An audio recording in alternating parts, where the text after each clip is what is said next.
Hello friends, good morning. നമ്മുടെ Kerala TV സീരിയലിലേക്ക് എല്ലാവർക്കും സ്വാഗതം. അങ്ങനെ അലീനയ്ക്ക് കൈ കൊടുക്കുവാണ്. ബാലചന്ദ്രന് കൈ കൊടുത്തതിന് ശേഷം സ്റ്റാൻലി ഹലോ അലീന എന്നും പറഞ്ഞു. അപ്പോൾ അലീന ഇങ്ങനെ ആകെ പകച്ച് നിൽക്കുക കേട്ടോ. സോറി, അന്ന് അവിടെ വന്ന് സംസാരിച്ച സമയത്ത് ഞാനൊന്നും തുറന്നു പറഞ്ഞിരുന്നില്ല എന്ന് അദ്ദേഹം ഇങ്ങനെ അലീനയോട് പറയണം. അത് എൻ്റെ മിസ്റ്റേക്ക് ആണെന്നും അലീനയോട് അദ്ദേഹം ഇങ്ങനെ പറയുക. അപ്പോൾ അലീന അവിടെ കരഞ്ഞുകൊണ്ട് ഇങ്ങനെ നിൽക്കുക കേട്ടോ. അപ്പോൾ ഞാനും കൂടെ ചേർന്നിട്ടാണ് അതങ്ങനെ വേണമായിരുന്നുവെന്നും അപ്പോഴത്തെ സാഹചര്യം അതായിരുന്നുവെന്നും അലീനയോട് നമ്മുടെ ബാലചന്ദ്രനും പറഞ്ഞു. അപ്പോൾ അതൊക്കെ കേട്ടപ്പോൾ അലീനയ്ക്ക് ഭയങ്കര പേടി, സങ്കടം. അലീന എന്നിട്ട് അപ്പുറം മാറി നിന്നിങ്ങനെ ഭയങ്കര കരച്ചിൽ. മകൾ കരഞ്ഞുകൊണ്ട് തകർന്നങ്ങ് നടന്നു പോകുന്നത് നോക്കി സ്റ്റാൻലി ഇങ്ങനെ അവിടെ നിൽക്കുക. അപ്പോൾ സ്റ്റാൻലിക്ക് മനസ്സിലായി അത് അലീനയ്ക്ക് സഹിക്കാൻ പറ്റിയിട്ടുള്ള കാര്യമല്ല എന്നുള്ളത്. അപ്പോൾ ബാലേട്ടനും മനസ്സിലായി. അലീനയോട് ഒന്നും പറഞ്ഞില്ലായിരുന്നോ എന്ന് സ്റ്റാൻലി ചോദിക്കുമ്പം ഞാനെന്ത് പറയാനാ, നിങ്ങളല്ലേ ഒളിച്ച് കളിച്ചത്, അപ്പം നിങ്ങൾ തന്നെ അത് പറഞ്ഞാൽ മതിയെന്ന് ബാലേട്ടൻ ഇങ്ങനെ സ്റ്റാൻലിയോട് പറയാം. അപ്പോൾ അല്ല, നമ്മൾ രണ്ടുപേരും കൂടിയാണ് എന്ന് പറഞ്ഞപ്പം നിങ്ങൾക്ക് വേണ്ടിയാണ് ഞാൻ കൂട്ടുനിന്നതെന്ന് പറഞ്ഞപ്പോൾ ഒന്നും അറിയിച്ചിരുന്നില്ലേ എന്ന് ചോദിച്ചു സ്റ്റാൻലി. അപ്പോൾ സ്റ്റാൻലി ജോസഫ് എന്ന് പറയുന്ന ഒരാളാണ് അവളുടെ അച്ഛനെന്ന് അത് അവൾക്ക് അറിയാമെന്ന കാര്യം അദ്ദേഹം പറയാം. ആ സ്റ്റാൻലി ജോസഫിൻ്റെ അടുത്തേക്കാണ് പോകുന്നതെന്നും ഞാൻ പറഞ്ഞിട്ടുണ്ടെന്നും ബാലേട്ടൻ പറഞ്ഞു. അത്രേ ഉള്ളൂ, അത്രമേ തൻ്റെ ഉത്തരവാദിത്വം ഉള്ളൂ എന്ന് പറഞ്ഞു. ഞാനവിടെ വന്നതും കണ്ടതും ഒക്കെയോ എന്ന് അദ്ദേഹം ചോദിക്കുമ്പം അതൊന്നും ഞാൻ പറഞ്ഞിട്ടില്ല എന്ന് പറഞ്ഞു. അതുകൊണ്ടാണോ പിണങ്ങിപ്പോയത് എന്ന് അദ്ദേഹം ചോദിക്കുക.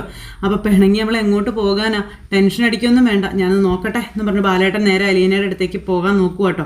ഞാൻ പറഞ്ഞ അവൾ കേൾക്കുമെന്നും പറഞ്ഞുകൊണ്ട് അദ്ദേഹം ഇങ്ങനെ പോകുന്നു. സ്റ്റാൻലി ഇങ്ങനെ ആകെ അന്താളിപ്പോട് കൂടി നിൽക്കുക. അതിലെല്ലാം ബാലേട്ടൻ നോക്കിയപ്പോൾ അലീന ഒരു തൂണിൻ്റെ മറവിൽ നിന്ന് ഭയങ്കര കരച്ചിൽ.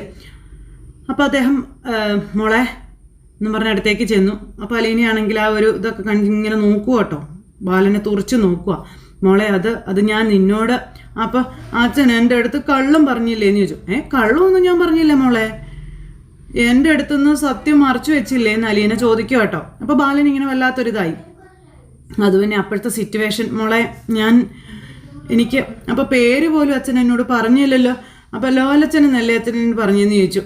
അപ്പോൾ മോളെ, ഈ സ്റ്റാൻലിയുടെ നിക്നെയിമാണത്, അതാ ഞാൻ പറഞ്ഞത്. അപ്പോൾ എന്തിനാ എന്നോട് രണ്ടുപേരും കൂടി കള്ളത്തരം കാണിച്ചത് എന്ന് അലീന ചോദിക്കും കേട്ടോ. അത് കേട്ടപ്പോൾ അദ്ദേഹം ഒന്ന് ചിരിച്ചു. മോളെ, നീ 23 വയസ്സുള്ള ഒരു സ്ത്രീയാണെന്ന് അദ്ദേഹം അലീനയോട് പറയണു. ഞാൻ ഇവിടെ വന്ന് അയാളെ കാണുന്നത് വരെ അലീന എന്ന നീ ഈ ലോകത്തുണ്ടെന്ന് പോലും അയാൾക്ക് അറിയുമായിരുന്നില്ല എന്നും നിന്നെ ഒരിക്കൽ പോലും കണ്ടിട്ടില്ല അയാൾ, എന്നെപ്പോലും അറിയത്തുണ്ടായിരുന്നില്ല സ്റ്റാൻലിക്ക്. അങ്ങനെയുള്ള സ്റ്റാൻലി ജോസഫ് എങ്ങനെ വിശ്വസിക്കും അയാൾക്ക് 23 വയസ്സുള്ളൊരു മകളുണ്ടെന്ന്? ഞാൻ പറഞ്ഞത് സത്യമാണോ അല്ലയോ എന്നുള്ളത് അന്വേഷിക്കണ്ടേ? സത്യമാണെന്ന് ബോധ്യപ്പെടാൻ അയാൾക്ക് തെളിവുകൾ വേണ്ടേ? സത്യമാണെന്ന് തെളിഞ്ഞാലും നിന്നെ മകളായി അംഗീകരിക്കാനും സ്വീകരിക്കാനുള്ള സാഹചര്യവും മനസ്സും അയാൾക്ക് വേണ്ടേ എന്ന് അലീനയോട് ബാലേട്ടൻ ചോദിക്കുക. ഒരച്ഛന് മകളെ അംഗീകരിക്കാൻ എന്തൊക്കെ പരീക്ഷണങ്ങൾ നടത്തണമെന്ന് അലീന ബാലേട്ടനോട് അന്നേരം ചോദിക്കുന്നു. ഇത് സിനിമയല്ല മോളെ, ഒരു മകളുണ്ടെന്ന് അറിഞ്ഞാൽ ഉടനെ എൻ്റെ മോളെ എന്നും വിളിച്ച് ഓടി വന്ന് കെട്ടിപ്പിടിക്കാൻ. അയാൾക്ക് എന്തെല്ലാം കാര്യങ്ങൾ നോക്കണം, ഭാര്യ, മക്കള്, ബന്ധുക്കള്, സുഹൃത്തുക്കള്, സോഷ്യൽ സ്റ്റാറ്റസ്, മുന്നോട്ടുള്ള വെല്ലുവിളികൾ എല്ലാം നോക്കണ്ടേന്ന് അദ്ദേഹം അലീനയോട് ചോദിക്കുവാണ്. ഒക്കെ കേട്ട് അലീന ഇങ്ങനെ മിണ്ടാതെ നിൽക്കുക. സ്റ്റാൻലി ജോസഫ് വീട്ടിൽ വന്നപ്പോൾ ഇതാണ് മോളെ നിന്റെ അച്ഛനെന്ന് പറഞ്ഞ് ഞാൻ പരിചയപ്പെടുത്തിയെന്നിരിക്കട്ടെ, നിന്നെ സ്വീകരിക്കാൻ സ്റ്റാൻലിക്ക് മനസ്സില്ല എങ്കിലോ? നിന്റെ മനസ്സ് വേദനിക്കില്ലേ എന്ന് അലീന ചോദിക്കുക. എനിക്കും അത് വിഷമാവത്തില്ലേ എന്ന് മനുഷ്യൻ ചോദിച്ചു. അപ്പോൾ സ്വീകരിക്കാൻ തയ്യാറാണെന്ന് അച്ഛനോട് പറഞ്ഞില്ലായിരുന്നോ എന്ന് അലീന ചോദിച്ചു. അപ്പോൾ ഇന്നലെയാണ് എന്നോട് പറഞ്ഞത്, ഇന്നിപ്പോൾ നമ്മൾ ഇങ്ങോട്ട് വന്നില്ലേ എന്ന് ചോദിച്ചു. കാണാൻ പോകുന്ന പൂരം പറഞ്ഞ് അറിയിക്കരുത് എന്നല്ലേ പറയാറ്? ഇവിടെ ആരൊക്കെ ഉണ്ടെന്ന് പോലും എനിക്ക് അറിയില്ലല്ലോ എന്നൊക്കെ അലീന ഇങ്ങനെ പറയുമ്പോൾ സ്റ്റാൻലിക്ക് ഭാര്യയും മക്കളും ഉണ്ടെന്നുള്ളതാണ് എൻ്റെ ഒരു അറിവ്. അപ്പോൾ ആരത്, എത്ര കുട്ടികളുണ്ട് എന്നൊക്കെ അലീന ചോദിക്കുമ്പോൾ അതൊന്നും എനിക്കറിയത്തില്ല മോളെ, അറിയാൻ എനിക്ക് താല്പര്യവും ഇല്ല എന്ന് അദ്ദേഹം പറയാം. അതൊക്കെ അറിയണമെന്നുണ്ടെങ്കിൽ നീ തന്നെ ചോദിച്ചു മനസ്സിലാക്കിക്കോളാൻ പറഞ്ഞു. അപ്പോൾ ആരോട് ചോദിക്കാൻ? നിന്റെ അപ്പനോട്. നീ കണ്ടില്ലേ അയാളെ എന്നിങ്ങനെ ബാലേട്ടൻ ചോദിക്കുമ്പോൾ നമ്മുടെ അലീനയ്ക്ക് ഭയങ്കര സങ്കടം. ഞാൻ കണ്ടു എന്ന് പറഞ്ഞു. എനിക്ക് എന്തോ പോലെ തോന്നുകയാണെന്ന് അലീന ഇങ്ങനെ അന്നേരം പറയാം കേട്ടോ. അന്നേരം അത് കേട്ടപ്പോൾ മോളെ, അയാൾ നിന്റെ അച്ഛനാണെന്ന് മനസ്സിലായി. എനിക്ക് അയാളുടെ ഒരു കാര്യത്തിലും താല്പര്യമില്ല. വ്യക്തിപരമായിട്ട് എനിക്ക് അയാളെ ഇഷ്ടവും അല്ല. ഞാൻ ശത്രുവായിട്ട് കാണേണ്ട ഒരാളാണ് സ്റ്റാൻലി. നിന്നെ ഓർത്തു മാത്രമാണ് ഞാനിപ്പോൾ ഇവിടം വരെ എത്തിയതെന്നും അത് നീ മനസ്സിലാക്കണമെന്നും പറയാട്ടോ. അപ്പോൾ അത് കേട്ട് കഴിഞ്ഞപ്പോഴേക്കും സോറി അച്ഛാ, ഞാൻ എൻ്റെ അവസ്ഥ മാത്രമേ ആലോചിച്ചുള്ളൂ എന്ന കാര്യങ്ങൾ ഇങ്ങനെ നേരം പറയുന്നു. സാരമില്ല, എനിക്ക് അയാൾ നിന്നെ സംരക്ഷിച്ചോളാമെന്ന് സമ്മതിച്ചിട്ടുണ്ടെന്ന കാര്യം ബാലേട്ടൻ അലീനോട് പറയാട്ടോ. അയാളുടെ അവസ്ഥയെ നമ്മൾ മനസ്സിലാക്കണ്ടേ മോളെ. വിവാഹത്തിന് മുൻപ് 2 സ്ത്രീയിൽ ജനിച്ച മകളുണ്ട് എന്ന് ആരും അഭിമാനത്തോടു കൂടി പറയില്ല. പറയോ? നിനക്ക് കാര്യങ്ങളെല്ലാം മനസ്സിലാവുന്നുണ്ടോയെന്ന് ചോദിച്ചപ്പോൾ മനസ്സിലായ അച്ഛാ, എനിക്കെല്ലാം മനസ്സിലായെന്ന് അലീന ബാലേട്ടനോട് പറയണു. അപ്പോൾ എങ്ങനാ നന്ദി വാ എന്നും പറഞ്ഞിങ്ങനെ അദ്ദേഹത്തെ അലീനയും കൂട്ടിക്കൊണ്ട് അങ്ങോട്ടേക്ക് ചെല്ലുന്നു. അങ്ങനെ അവർ രണ്ടുപേരും കൂടെ വീണ്ടും സ്റ്റാൻലിയുടെ മുന്നിലേക്ക് പോവുകയാണ്. ആ സമയത്ത് അടുക്കളയിൽ അവർ ജോലിക്കാരെല്ലാവരും കൂടെ ജോലി ചെയ്യുക. അവരിങ്ങനെ ഓരോന്നൊക്കെ വർത്തമാനമൊക്കെ പറഞ്ഞിങ്ങനെ, അപ്പോൾ ഈ വന്നവരാരാ എന്നൊക്കെ ഇവർ അങ്ങോട്ടും ഇങ്ങോട്ടും ചോദിക്കും കേട്ടോ. അപ്പോൾ അതെ, ആ പെങ്കൊച്ചാരാന്ന് എനിക്ക് അറിയാൻ മേല, മറ്റേ ആള് പാലക്കാരനാ, കഴിഞ്ഞ പ്രാവശ്യം വന്നിട്ട് പോയതല്ലേ എന്ന് കാര്യസ്ഥം പറയുന്നു. അപ്പോൾ ആ കാറ് കോട്ടയം രജിസ്ട്രേഷനാണ്, ആ പെണ്ണ് ആരാണെന്ന് ഒരു പിടിയും കിട്ടുന്നില്ലല്ലോ എന്നൊക്കെ ഇങ്ങനെ പറഞ്ഞു. കണ്ടിട്ടൊരു കല്യാണ പെണ്ണിൻ്റെ ലക്ഷണമുണ്ട്. അപ്പോൾ ആരുടെ കല്യാണ പെണ്ണ്? ഊളത്തരം പറയല്ലേ എൻ്റെ പൗലോസേ. വന്ന ആളുടെ മകളാണത്, അറിയാവോന്ന് ചോദിച്ചു. ആ പെണ്ണ് അച്ചാന്ന് വിളിക്കുന്നത് ഞാൻ കേട്ടതാ. അതായിക്കോട്ടെ, അയാളെന്തിനു മകളെ കൊണ്ടുവന്നിരിക്കുന്നു? അതിനെക്കുറിച്ച് ചോദിക്കാൻ വേണ്ടിയിട്ടായിരിക്കണം ആ പാലാക്കാരൻ മുമ്പ് ഒരു ദിവസവും ഇവിടെ വന്നിട്ട് പോയത്. അതെന്നാത്തിനാ ആ പാലാക്കാരൻ അയാളുടെ മകളെ ഇവിടെ കൊണ്ടുവന്ന് വിടുന്നത്? അപ്പം എന്തോ ഒരു കള്ളലക്ഷണം ഉണ്ടല്ലോ ആൻ്റപ്പൻ ചേട്ടാ. ആ പെണ്ണിന് താമസിക്കാൻ വേണ്ടിയാ ഗസ്റ്റ് റൂം ഒരുക്കിയിടാൻ കേണൽ സാർ എൻ്റെ അടുത്ത് പറഞ്ഞതെന്ന് പറഞ്ഞു. കേണൽ സാറ് മോളെ ഇവിടെ വിട്ടിട്ട് തിരിച്ചു പോവോ, അതോ 2 പേരും ഇവിടെ താമസിക്കുമോ? ആ പെണ്ണിന് താമസിക്കാനുള്ള എല്ലാ സൗകര്യങ്ങളും ചെയ്തു കൊടുക്കണമെന്നാണ് എന്നോട് പറഞ്ഞിട്ടുള്ളതെന്ന് അദ്ദേഹം പറയുന്നു. അതിൻ്റെ അർത്ഥം മറ്റയാൾ പോകും എന്നുള്ളതല്ലേ? ചിലപ്പോൾ അങ്ങനെ ആയിരിക്കും. അപ്പം പിന്നെ ആ പെണ്ണിനെ എന്തിനു കൊണ്ടുവന്നതാ? എന്തെങ്കിലും അഡ്ജസ്റ്റ്മെൻ്റ് ആണോ എന്നൊക്കെ ചോദിക്കുമ്പോൾ കേണൽ സാറ് കേൾക്കണ്ട കേട്ടോ, സാവ് അങ്ങനത്തെ ആളല്ല. എന്നാൽ പിന്നെ ആനപ്പച്ചേട്ടൻ പറ, അത് ആരാണെന്ന് പറ. നമ്മളാരും ഇത്രയും കാലത്തിനിടയ്ക്ക് ആ പെണ്ണിനെ കണ്ടിട്ടില്ല. അതിന് സാറിൻ്റെ മൂത്തമുള്ള ഡാനിയമ്മയുടെ ഒരു ലുക്കുണ്ട്. എന്നാൽ അത് കേണൽ സാറിൻ്റെ അനിയന്മാരുടെ പെങ്ങന്മാരുടെ മോളായിരിക്കും. അങ്ങനെയാണെങ്കിൽ ഇത്രയും കാലം അത് എവിടെയായിരുന്നു? അങ്ങനെ കാര്യസ്ഥൻ ഇവരിങ്ങനെ ഇതിനെപ്പറ്റി പല അഭിപ്രായങ്ങൾ ഇങ്ങനെ പറയുകയാണ്. കേണൽ സാറിന് നല്ല മാറ്റങ്ങളും വന്നിട്ടുണ്ട്. അത് അന്ന് ആ പാലക്കാരൻ വന്ന് പോയതിന് ശേഷമാണെന്നൊക്കെ പറഞ്ഞ് ഇവർ പറയുന്നു. Something wrong. അപ്പം അതെനിക്ക് മനസ്സിലായി. നിന്റെ മനസ്സിലിരിപ്പ് എന്താണെന്ന് നീ പറയാൻ പറഞ്ഞു. അപ്പം എൻ്റെ ഡ്രൈവർ ജോലി കളയിക്കാനാണോ? എൻ്റെ മനസ്സിലൊന്നുമില്ല എൻ്റെ പൗലോസ് ചേട്ടാ, ഞാൻ നിഷ്കളങ്കനാ. അപ്പോഴത്തേക്ക് ആൻ്റപ്പോ എന്നും പറഞ്ഞൊരു വിളി. സാബ് വിളിക്കുന്നുണ്ട്, ഞാനും കൂടി ചെല്ലട്ടെ എന്ന് പറഞ്ഞ ആൻ്റപ്പൻ അങ്ങ് പോയി. ഒരൊറ്റ മനുഷ്യരെ തൻ്റെ അടുത്ത് അടുപ്പിക്കാത്ത ആളാ. ഇതിപ്പോൾ എന്തൊക്കെയാണോ ആവോ? എന്തേലും ആട്ടെ എന്ന് പറഞ്ഞ ഡ്രൈവർ ചേട്ടൻ അങ്ങ് പോയി. പിന്നെ കാണിക്കുന്നത് അവർ രണ്ടുപേരും, അതായത് നമ്മുടെ ബാലേട്ടനും അലീനയും കൂടെ അവിടെ നിൽക്കുന്നു. അപ്പോൾ ഒരു ചെറിയ ചിരിയൊക്കെ ആയിട്ട് നമ്മുടെ സ്റ്റാൻലി അങ്ങോട്ടേക്ക് വരുന്നു. സ്റ്റാൻലി അങ്ങോട്ടേക്ക് വന്നപ്പോൾ സംഗതിയും കാര്യങ്ങളൊക്കെ എനിക്ക് മനസ്സിലായി എന്ന് പറയും. ആദ്യം പരിചയപ്പെടുമ്പോൾ നമ്മളെല്ലാം മറച്ചു വെച്ചില്ലേ, അതവൾക്ക് തീരെ പിടിച്ചിട്ടില്ല എന്നുള്ള കാര്യം ഇങ്ങനെ പറയാം. അപ്പോൾ ബാലൻ, ഇപ്പോൾ അവൾക്ക് കാര്യങ്ങളെല്ലാം മനസ്സിലായി എന്തിനായിരുന്നു നമ്മൾ അങ്ങനെ ചെയ്തതെന്നുള്ളത്. ഞാൻ കുറേ അധികം വർഷം ആർമിയിലായിരുന്നത് കൊണ്ട് എനിക്ക് പെട്ടെന്ന് ആരോടും ഇൻറ്റിമസി ഒന്നും വരാറില്ല. അപ്പച്ചൻ എപ്പോഴും പറയാറുണ്ട് ഞാനൊരു മൊശടൻ അല്ല, ഒരു മൊരടനാണെന്ന്. അത് കറക്റ്റ് ആയിരിക്കും, കറക്റ്റാണ്. അപ്പച്ചൻ ഒരുപാട് മനുഷ്യന്മാരെ കണ്ടിട്ടുള്ളതാ. അപ്പോൾ ഇന്നിവൾ കുറച്ച് ഇമോഷണലാ. സ്നേഹമുള്ളതും ഇല്ലാത്തതും ഒക്കെ അവൾക്ക് പെട്ടെന്ന് തിരിച്ചറിയാം. പുറമേ കാണിച്ചാൽ പോരാ, ഉള്ളിലത് വേണം എന്ന് അദ്ദേഹം പറയാട്ടോ, അതായത് ബാലൻ സ്റ്റാൻലിയോട്. അത് കേട്ടപ്പം അതെല്ലാം ഞാനിനി പഠിക്കണമെന്ന് അദ്ദേഹം പറയുകയാണേ.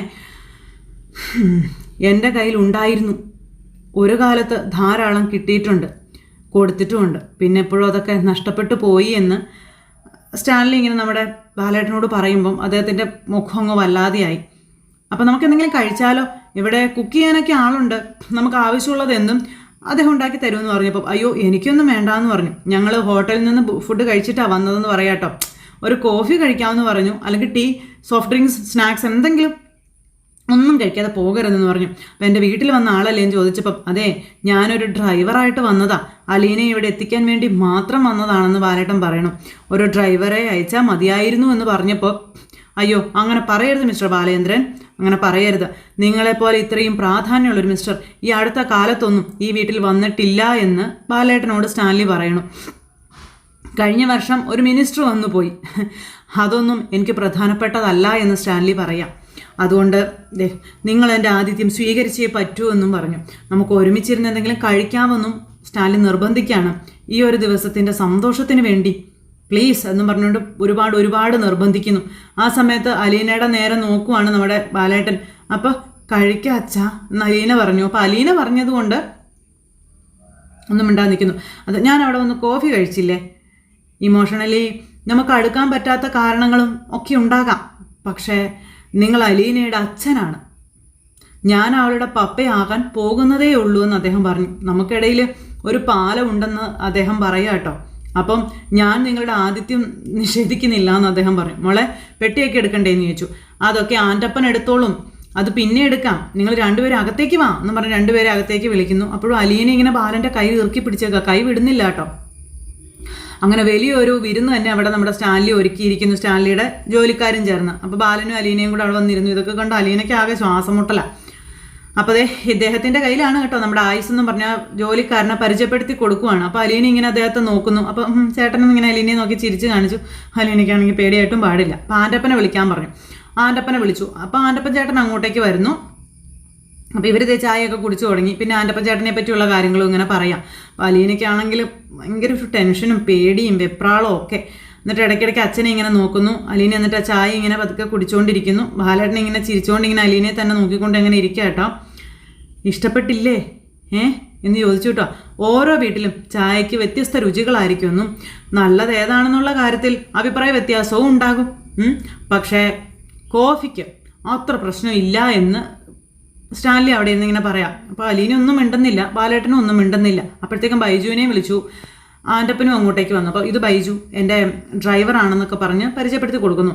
അപ്പം ആൻ്റപ്പൻ ആരായിരുന്നു ഞാൻ പറഞ്ഞിരുന്നല്ലോ. ഇത് എൻ്റെ മകൾ അലീന എന്ന് ഈ സ്റ്റാൻലി പറയാം. അപ്പോഴേക്കും ഇവർ രണ്ടുപേരും ഞെട്ടി, ജോലിക്കാർ ഒച്ചത്തിൽ ഞെട്ടി. എനിക്ക് ഇങ്ങനെ ഒരു മകളുണ്ടോ എന്ന് നിങ്ങൾക്ക് ആർക്കും അറിയില്ലല്ലോ അല്ലേ എന്നിങ്ങനെ അവരോട് ചോദിക്കുക കേട്ടോ. അപ്പോൾ എനിക്കും അറിയുമായിരുന്നില്ല എന്ന് സ്റ്റാൻലി ആ ജോലിക്കാരോട് പറയുവാണ്. അലീനയെ തൻ്റെ മകളാണെന്ന് ഇങ്ങനെ പരസ്യമായി വിളിച്ചു പറയുന്നു. ഇദ്ദേഹം ബാലചന്ദ്ര മേനോൻ പാലായിൽ ബിസിനസ്മാൻ ആണെന്നും ഇദ്ദേഹമാണ് എൻ്റെ മകളെ എനിക്ക് കാണിച്ചു തന്നതെന്നുള്ള കാര്യവും സ്റ്റാൻലി പറയാം. ഞാൻ വിവാഹം കഴിക്കുന്നതിന് മുൻപ് ഇങ്ങനൊരു മകൾ ഉണ്ടായതെന്ന് നിങ്ങൾ ഒരുപാട് ചിന്തിച്ച് തകല പുകയ്ക്കൊന്നും വേണ്ട. 23 വർഷങ്ങൾക്ക് മുൻപ് ആഗ്ര കൺട്രോൾമെൻറ്റിൽ ജോലി ചെയ്തുകൊണ്ടിരുന്ന സമയത്ത് ഞാൻ കല്യാണം കഴിക്കാൻ ആഗ്രഹിച്ച ഒരു സ്ത്രീ പ്രസവിച്ച മകളാണിതെന്നുള്ള കാര്യം സ്റ്റാൻലി ജോലിക്കാരോട് പറയാട്ടോ. അലീനയുടെ കൈയും കാലും മറിക്കാൻ തുടങ്ങി. പേടിച്ചിരിക്കാം. മിസ്റ്റർ മേനോൻ ചായ കുടിക്കൂ, അതിൻ്റെ ചൂട് കുറഞ്ഞു പോകും എന്ന് സ്റ്റാൻലി ബാലേട്ടനോട് പറയുന്നു. ബാലേട്ടൻ എന്നിട്ട് ഇങ്ങനെ മനസ്സോടെ ചായ കുടിക്കുക. അതിനുശേഷം അവരെ പറഞ്ഞു വിട്ടു. പൗലോസേ എന്തെങ്കിലും ആവശ്യമുണ്ടെങ്കിൽ വിളിക്കാൻ പോയിക്കോളാൻ പറഞ്ഞു. അങ്ങനെ ജോലിക്കാരെ അവിടെ നിന്ന് പറഞ്ഞു വിട്ടു. ജോലിക്കാർ അവിടെ നിന്ന് പോയി കഴിഞ്ഞപ്പോഴത്തേക്കും സ്റ്റാൻലി ഇങ്ങനെ ഭയങ്കര ഗൗരവത്തിലിരിക്കുക.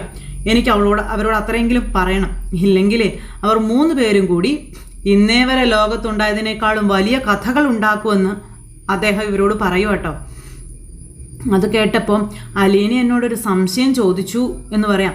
മിസ്റ്റർ സ്റ്റാൻലിക്ക് ഭാര്യയും മക്കളും ഒന്നും ഇല്ലേ, അവരൊക്കെ എവിടെയാണ്, ഈ വീട്ടിലില്ലേ എന്നൊക്കെ. അപ്പോൾ ഭാര്യ, മക്കൾ, ബന്ധുക്കൾ എല്ലാവരും എനിക്കുണ്ടെന്ന് പറയുവാണ്. പക്ഷേ ഈ വീട്ടിലല്ല അവരുള്ളതെന്ന് പറയാം. അപ്പോൾ അത് കേട്ട് കഴിഞ്ഞപ്പോഴത്തേക്ക് ഇവർ രണ്ടുപേരും അങ്ങോട്ടും ഇങ്ങോട്ടും നോക്കുക കേട്ടോ. ഞാൻ കുറച്ച് വർഷങ്ങൾക്ക് മുൻപ് എൻ്റെ തോട്ടം നോക്കാൻ വേണ്ടി ഞാൻ വാങ്ങിച്ച വീടാണിതെന്ന് സ്റ്റാൻലി പറയുന്നേ. അപ്പോൾ അഞ്ചലിൽ മറ്റൊരു വീടുണ്ട്, അവിടെയാണ് വൈഫും കുട്ടികളും താമസിക്കുന്നതെന്ന കാര്യവും പറഞ്ഞു. അപ്പോഴും അലീന ഇങ്ങനെ ബാലനെ തന്നെ നോക്കിക്കൊണ്ടിരിക്കുക. പേടിച്ച് വിറച്ച് എങ്ങനെ ഇരിക്കുന്ന അലീനയ്ക്ക് ഭയങ്കര ടെൻഷനും ഉണ്ട്. അപ്പോൾ ധൃതി വെക്കണ്ട, അവരെ എല്ലാവരെയും പരിചയപ്പെടേണ്ടി വരുമെന്നുള്ള കാര്യം അദ്ദേഹം പറയപ്പോൾ എന്ന് പറഞ്ഞുകൊണ്ട് അലീന ഇങ്ങനെ തലയാട്ടി. നിങ്ങൾ ചായ മാത്രമേ കുടിക്കുന്നുള്ളൂ, എന്തെങ്കിലും കഴിക്കാൻ പറഞ്ഞു ഇങ്ങനെ നിർബന്ധിക്കുക കേട്ടോ. അപ്പോൾ നമ്മുടെ ബാലേട്ടൻ ഇങ്ങനെ ചിരിച്ചുകൊണ്ട് അലീനയെ നോക്കുന്നു. അലീനയ്ക്കാണെങ്കിൽ ഒന്നും കഴിക്കാനും പറ്റുന്നില്ല. അലീനയാണെങ്കിൽ ഇങ്ങനെ ഇരുന്ന് ഉരുകുക. ആ സമയത്ത് ബാലേട്ടൻ കേട്ടില്ലേ പറഞ്ഞത്, ഇവിടെ പാചകത്തിനൊക്കെ ആളുണ്ട്, അപ്പോൾ കിടക്കുന്ന ജോലി മാത്രം ചെയ്താൽ മതി, നിനക്ക് കഴിക്കുന്ന ജോലിയും അതിപ്പോഴേ തന്നെ തുടങ്ങിക്കോളാൻ പറഞ്ഞു. അപ്പോൾ ഇവിടെ ജോലിയൊന്നുമില്ല, എല്ലാത്തിനും അതിൻ്റേതായ ജോലിക്കാരുണ്ട്. അപ്പോൾ പാട്ട് കേൾക്കാം, TV കാണാം, വായിക്കാൻ പുസ്തകങ്ങളുണ്ട്, അങ്ങനെയൊക്കെ സമയം സ്പെൻഡ് ചെയ്യാമെന്ന് പറഞ്ഞു. പിന്നെ എൻ്റെ നായ്ക്കളോട് കൂട്ടും കൂടാം. അങ്ങനെയെല്ലാം വളരെ നല്ല സ്നേഹത്തോടെ നന്ദിയുള്ളവരായി നമ്മുടെ കൂടെ തന്നെ ഉണ്ടാകും എന്നൊക്കെ ഇങ്ങനെ അദ്ദേഹം പറയാട്ടോ. ഇതൊക്കെ കേൾക്കുമ്പോൾ അലീനയ്ക്ക് എന്തോ ഒരു ഈർച്ച പോലെ, അലീന എന്നിട്ട് ഇങ്ങനെ ആകെ വല്ലാത്തൊരു ഇതിൽ ബാലനെ നോക്കിക്കൊണ്ട് അങ്ങനെ ഇരിക്കുകയാണ്. പക്ഷേ അലീന പ്രതീക്ഷിച്ച് വന്നതൊന്നും അല്ലല്ലോ ഇവിടെ. അപ്പോൾ അങ്ങനെ ഒരു സിറ്റുവേഷനും കാര്യങ്ങളൊക്കെ കാണിച്ചുകൊണ്ടാണ് ഇന്നത്തെ നമ്മുടെ കഥ അവസാനിച്ചിട്ടുള്ളത്. ഇനി ഇതൊക്കെ ഏതൊക്കെ രീതിയിലാണ് കഥ വളഞ്ഞുകൊണ്ടിഞ്ഞ് വരാൻ പോകുന്നതെന്ന് കാത്തിരുന്ന് കാണാം. എല്ലാവർക്കും ടാറ്റാ.